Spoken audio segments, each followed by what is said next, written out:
Rodemde უნდა შევინახო ადამიანები და rodemde უნდა ვაჭამო და ვასვა ამ ხალხს აღარ ვიცი. რა ჭირს ამ ჩემ მეგობარანას რა დახამებულია, გაუთხოვრობისგან მადა აქვს მომატებული თუ რა ხდება გამაგებინეთ. ავდექი დილით გავიღვიძე მეთქი ოიში სუში უნდა ვჭამო დღეს რო არ ვჭამო არ გამოვე მეთქი და ყაზბეგზე მივდივარ და მხვდება გზაში ანა. საით გაგიწევიაო, საით გამიწევია მეთქი და სუში უნდა ვჭამო მეთქი. ეგრევე დამეწვია, არც ერიდება, მორიდების უნარი არ გააჩნია. ნეტა წინასწარ არ მქონოდა უამრავი სუში შეკვეთილი. თორე ხო შეუკვეთავდი 8 წალ როლს და მორჩა.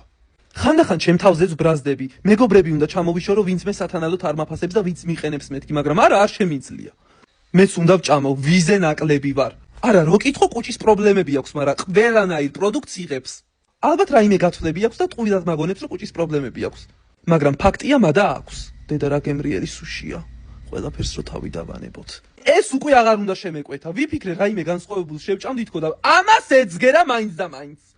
ფეთხუმი ეს, აიღე ქალო ხელთათმანები მე უთხარი.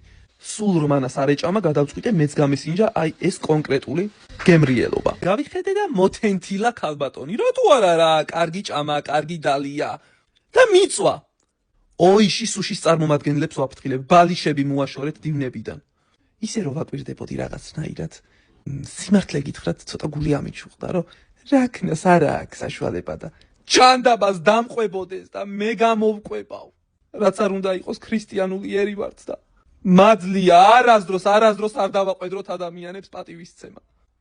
მაგრამ იცი რა, არავის ზედ არ უნდა გადაყვე.